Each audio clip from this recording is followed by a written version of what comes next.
Bismillahirrahmanirrahim. Assalamualaikum warahmatullahi wabarakatuh. Alhamdulillahirabbil alamin. Asyhadu an la ilaha illallah wa asyhadu anna Muhammadan abduhu wa rasuluh. Allahumma shalli ala sayyidina Muhammad wa ala ali sayyidina Muhammad, amma ba'du. Alhamdulillah, puji syukur kepada Allah Subhanahu wa taala yang hingga hari ini masih memberikan kepada kita berupa nikmat-nikmat yang telah Allah ciptakan di dunia ini. Di antaranya adalah nikmat sehat. Puji syukur kepada Allah Subhanahu wa taala yang hingga hari ini masih memberikan kepada kita berupa petunjuk-petunjuknya, terlebih di masa pandemi saat ini melalui Al-Quran dan As-Sunnahnya. Salah satu petunjuk yang telah Allah berikan kepada kita adalah dengan berbekam. Ya, berbekam atau bekam hijamah merupakan salah satu metode pengobatan yang sangat istimewa. Kenapa istimewa? Karena telah dibawa oleh orang yang istimewa dan pada saat peristiwa yang istimewa, yaitu Isra Mi'raj. Maka di saat pandemi seperti saat ini, tentunya kita bisa menjadikan bekam ini sebagai salah satu upaya bagi kita untuk meningkatkan imunitas tubuh kita. Maka dengan demikian kita bisa jadikan bekam ini sebagai salah satu solusi di saat pandemi ini. Tentunya dalam menjalankan atau melaksanakan praktik bekam ini, kita harus mengikuti prosedur-prosedur yang telah ditetapkan agar apa yang kita lakukan, bekam yang kita lakukan nantinya bisa bermanfaat untuk diri kita dan juga untuk klien kita. Baik sahabat semuanya, insya Allah hari ini kita akan sedikit berdiskusi atau sharing-sharing terkait tentang prosedur-prosedur yang harus kita lakukan dalam proses pembekaman atau melaksanakan bekam di saat pandemi seperti saat ini. Jadi ada beberapa persiapan yang harus kita lakukan, ya. Yang pertama adalah persiapan prakerja atau persiapan sebelum proses pembekaman. Di antaranya kita harus tetap memperhatikan atau mengikuti protokol-protokol kesehatan yang telah ditentukan. Di antaranya yang pertama adalah pastikan sebelum masuk klinik atau rumah bekam, klien sudah melakukan cuci tangan bersih dengan menggunakan air yang mengalir, dengan sabun atau dengan hand sanitizer. Yang kedua yaitu pastikan klien menggunakan masker, ya. Kemudian yang ketiga, pastikan dilakukan pengukuran suhu terlebih dahulu sebelum klien memasuki ruangan. Baik, sahabat semuanya, langkah kedua yaitu kita melakukan persiapan sebelum bekam. Jadi sebelum kita melakukan proses bekam, ada beberapa hal yang perlu kita perhatikan, ya, atau yang perlu kita lakukan. Yang pertama adalah persiapkan alat, bahan, dan ruangan. Terkait tentang alat dan bahan bekam ada di bawah ini.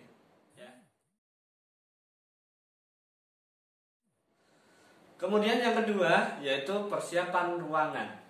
Pastikan ruangan yang akan kita gunakan untuk bekam atau rumah bekam yang kita gunakan nantinya terbebas dari polusi yang pertama. Kemudian yang kedua, pastikan tempatnya nyaman. Kemudian yang ketiga, pastikan sirkulasi udara itu berjalan dengan baik. Terlebih di saat masa pandemi seperti saat ini. Jadi setidaknya di dalam ruangan itu harus ada sirkulasi udara yang baik, misal adanya ventilasi. Kemudian yang ketiga yaitu persiapan klien. Dalam melakukan persiapan klien ini, pastikan kita telah melakukan pengkajian secara menyeluruh atau secara holistik kepada klien kita, meliputi aspek fisik, aspek nafs, dan juga aspek ruh. Misalnya, di dalam aspek fisik, kita melakukan pengkajian fisik atau pemeriksaan fisik, yaitu diantaranya melakukan pemeriksaan tanda-tanda vital, yaitu tekanan darah, kemudian nadi, suhu, respirasi rate atau pernafasan. Nah, beberapa hal itu perlu kita lakukan sebelum kita melakukan tindakan bekam. Kemudian dilanjutkan dengan pengkajian, ya, pengkajian secara holistik. Kita bertanya kepada klien, diskusi, pengajian apa yang dirasakan, apa yang dikeluhkan, dan sebagainya. Seperti yang di dalam form atau format pengajian yang telah Bapak Ibu atau sahabat semua tetapkan. Kemudian setelah melakukan pengajian, maka kita akan melakukan perumusan diagnosis. Jadi setelah klien kita lakukan pengajian, kita akan melakukan diagnosis. Diagnosisnya apa yang tepat untuk klien ini? Setelah mendapatkan diagnosis, barulah kita mendapatkan intervensi atau perencanaan intervensi menggunakan berapa titik bekam dan juga titik bekam di area mana saja. Dengan demikian, insya Allah proses pembekaman nantinya akan berjalan dengan baik dan bermanfaat untuk klien kita. Kemudian yang keempat, yaitu persiapkan diri kita, ya. Dalam hal ini penting bagi kita untuk mempersiapkan diri kita sebagai seorang terapis, persiapan dengan sebaik-baiknya persiapan. Yang perlu kita lakukan adalah persiapan hati, misal. Pastikan hati kita yakin, iman kita meyakini betul bahwa bekam ini adalah pengobatan terbaik yang telah Allah tetapkan melalui as-sunnah, yaitu yang dibawa oleh Rasulullah. Maka kita meyakini betul. Dan pastikan kita juga meyakini bahwa kesembuhan itu hanya datang dari Allah. Bekam tidak menyembuhkan, bekam hanyalah perantara, dan yang menyembuhkan adalah Allah. Wa idza maritu fahuwa yasfin. Itulah yang harus kita tancapkan di dalam dada kita sebagai seorang terapis. Baik, untuk selanjutnya persiapan yang harus kita lakukan adalah persiapkan perlindungan diri untuk diri kita sebagai seorang terapis, yaitu dengan persiapan menggunakan doa-doa pelindung diri dan juga alat pelindung diri. Dan pastikan betul sebelum melakukan bekam, pastikan kita selalu menjaga wudhu kita, sehingga wudhu ini nantinya bisa sebagai pelindung diri kita juga. Selanjutnya kita lafalkanlah doa-doa pelindung diri. Karena kita tahu bersama bahwa sahabat semua, bekam ini merupakan proses yang berhubungan dengan darah. Jangan sampai apa yang ada di darah nantinya, darah lain bergejolak, misal bangsa lainnya atau makhluk Allah lainnya yaitu jin. Jangan sampai jin itu justru malah menyakiti kita sebagai seorang terapis. Maka perlulah kita melafalkan doa-doa pelindung diri. Seperti apa doanya? Yaitu seperti yang telah diajarkan oleh Rasulullah, yaitu diantaranya bisa menggunakan ta'awud, a'udzu bikalimatillahi tammati min syarri ma khalaq, atau a'udzu bikalimatillahi tammati min kulli syaitani wal hamad wa min kulli ainil amad, atau dengan doa-doa lainnya sebagai benteng pertahanan diri kita. Baik, yang kedua adalah persiapan alat pelindung diri. Apa saja alat pelindung diri? Ada beberapa alat pelindung diri yang wajib kita gunakan, terlebih di saat pandemi seperti saat ini. Yang pertama adalah masker, ya. Kita gunakan masker, wajib itu. Kemudian yang kedua adalah kacamata atau Google, ya, atau bisa juga menggunakan face shield, ya. Kemudian yang ketiga adalah kita menggunakan sarung tangan atau handscoon, itu wajib juga. Kemudian yang keempat kita gunakan hair cap atau peci. Kemudian yang kelima kita gunakan apron atau celemek, ya, untuk melindungi tubuh kita. Kemudian yang keenam kita gunakan baju seorang terapis, ya. Nah, sehingga ketika setelah kita melakukan bekam, maka kita buang semua alat-alat pelindung diri yang telah kita gunakan. Misal masker langsung kita buang, handscoon kita buang. Untuk baju tidak perlu dibuang, tetapi dicuci saja. Baik, setelah semua persiapan telah kita lakukan, maka selanjutnya kita persiapkan klien kita untuk memasuki ruang terapi, ya. Bisa kita persilahkan untuk duduk dan kita gunakan semua APD yang telah kita persiapkan tadi. Baik, sahabat semuanya, setelah kita lakukan persiapan tadi, maka langkah selanjutnya kita lakukan proses pembekaman. ya, kita persilahkan klien untuk memasuki ruang terapis, ya. Kemudian kita gunakanlah APD lengkap kita. Di sini saya sudah menggunakan APD lengkap meliputi haircut, kemudian face shield, masker, baju terapi, dan juga handscoon. Pastikan setelah menggunakan handscoon kita tidak menyentuh apapun selain alat-alat bekam nantinya. Kemudian pastikan klien sudah menggunakan baju terapi dan juga menggunakan peci atau haircut dan masker. Baik sahabat semua, setelah klien kita siap, maka langkah selanjutnya kita persiapkan area yang akan dibekam, ya. Tadi kita sudah menentukan titiknya ada 3, yaitu titik al-kahil, bainal katif, dan juga bainal katifain. Nah, pada tahap ini sebelum kita memulai proses pembekaman, alangkah baiknya kita ajak kepada klien kita, inilah kesempatan kita untuk lebih mendekatkan klien kita kepada Allah Subhanahu wa taala. Kita ajak klien kita untuk senantiasa dekat dengan Allah dan berdoa memohon kesembuhan. Karena bekam ini hanyalah sebagian dari perantara dan kesembuhan mutlak milik Allah. Maka kita ajak klien untuk berdoa. Bapak, sebelum kita melakukan proses bekam, alangkah baiknya jika kita berdoa kepada Allah, memohon kesembuhan kepada Allah, karena kesembuhan hanyalah milik Allah dan bekam ini hanyalah sebagai perantara. Ya Bapak, kita berdoa. Bismillahirrahmanirrahim. Allahumma rabbanasi azibil ba'sa isfi anta safi la sifa'a illa sifauka sifa'an la yubadiru sakuma. Baik, langsung kita lakukan desinfeksi dengan menggunakan zaitun.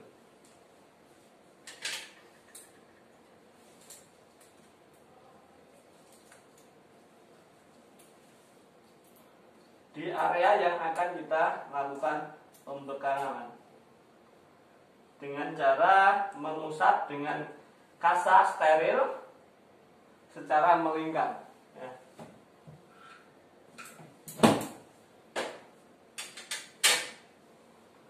Baik, selanjutnya kita lakukan pengekopan. Ada 3 tahap: cupping, puncture, dan cupping.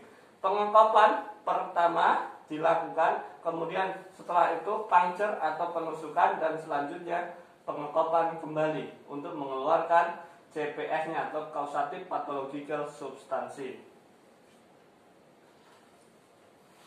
Nah, caranya kita lakukan penyedotan dengan bertahap atau secara lemah lembut, ya, tidak langsung secara tiba-tiba, set gitu, tetapi perlahan. 1, 2. Kita berikan 2 sedotan terlebih dahulu. Selanjutnya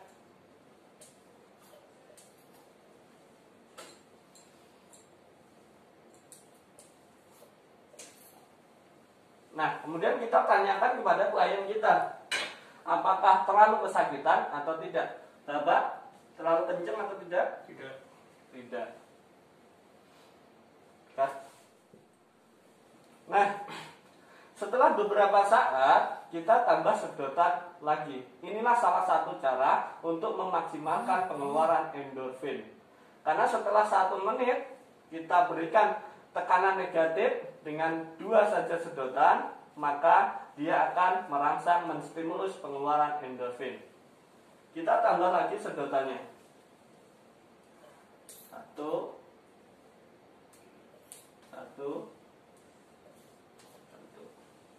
Bapak kesakitan, Pak? Tidak. Baik, kita tunggu waktunya 5-7 menit. Baik, untuk langkah selanjutnya adalah kita lakukan penusukan tahap puncture, ya. Setelah waktu 5-7 menit, kemudian kita ambil cupnya, kemudian kita lakukan puncture. Caranya adalah kita tarik ujungnya, keluarkan udaranya, kemudian kita taruh cup ini yang sudah kita gunakan tadi di tempat yang bersih, ya, bukan di tempat semula tadi, tetapi di tempat lain. Cara menaruhnya adalah bukan seperti ini, tetapi dengan posisi bukan berdiri, tetapi berbaring. Oke, kita lakukan penusukan. Baik, sampaikan kepada klien jika mau ditusuk. Pak, kita tusuk dulu ya. Ya, kita tusuk. Posisinya agak miring, bukan lurus, ya, untuk mengurangi rasa sakit. Ini salah satu teknik agar rasa sakitnya berkurang. Penusukan dilakukan dengan cepat ya.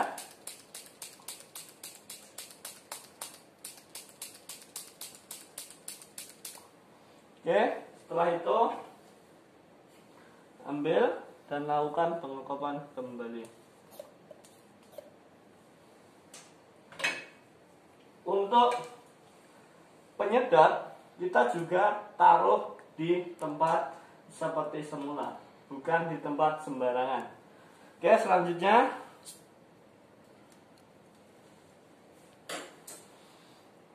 tusuk lagi ya.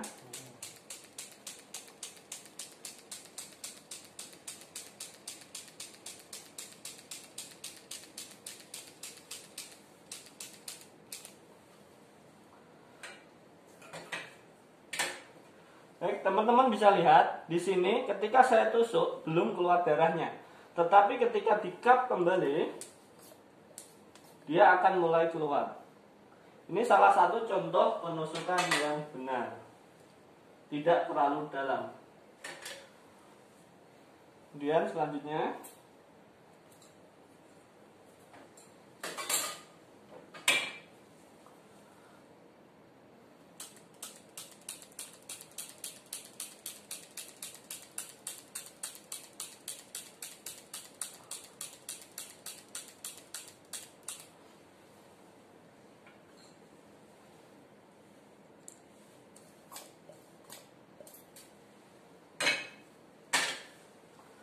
nah, dalam hal ini kita tunggu waktu sekitar 7 menit, maksimal 7 menit ya.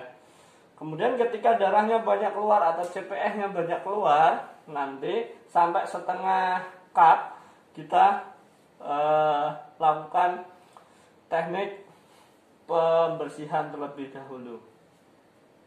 Baik, untuk selanjutnya sahabat semua, langkah selanjutnya setelah 7 menit maka kita lakukan evakuasi darah atau pembersihan darah. Menggunakan apa? Menggunakan kasa steril ya. Karena yang boleh mengenai kulit klien setelah dibekam adalah kasa steril, bukan tisu.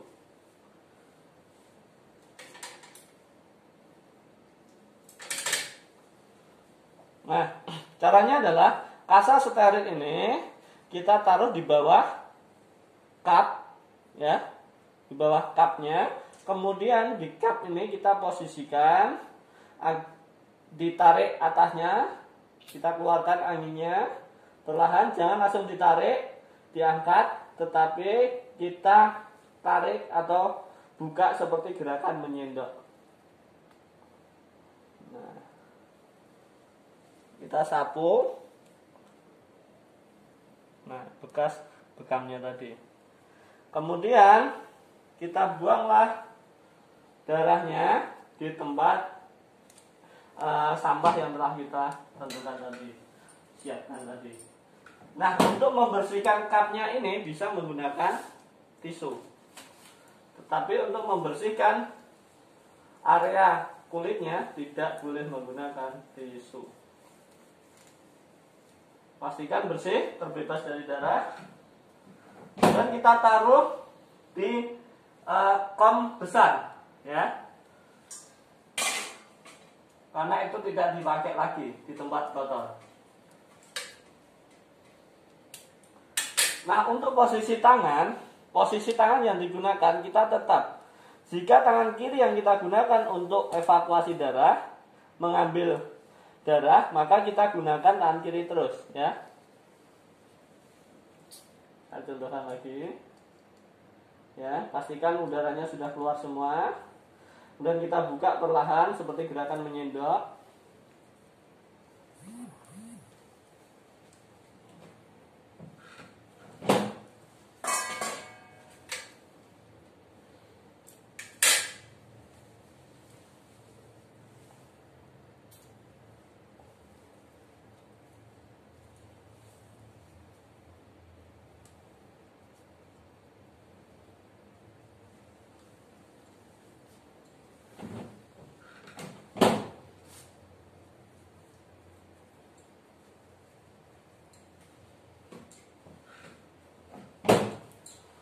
pastikan handscoon kita masih bersih, terbebas dari darah.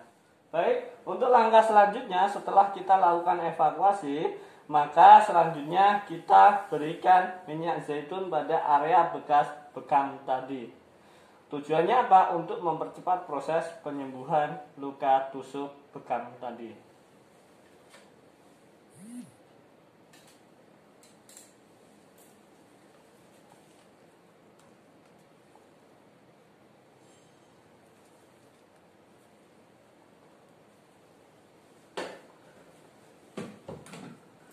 Atau bisa dengan cara lain, yaitu bukan dengan kasa tetapi dengan cupnya. Saya contohkan menggunakan cup ya. Jadi gini, agar lebih meresap.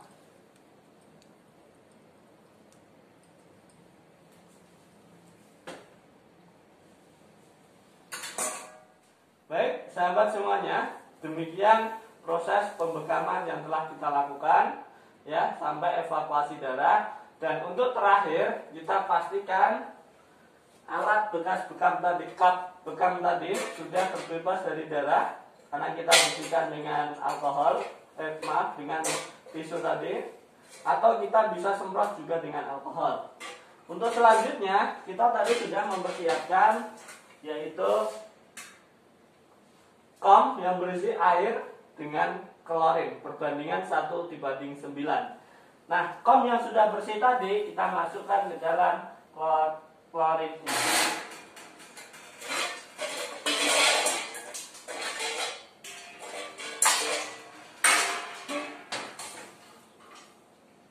Baik, dengan demikian proses pembekaman kita sudah selesai. Kita kondisikan klien kita untuk kembali ke ruang terapi. Sebelum kita sarankan klien untuk berdiri, kita tanya kondisi dari klien terlebih dahulu. Bapak, gimana Pak? Bapak?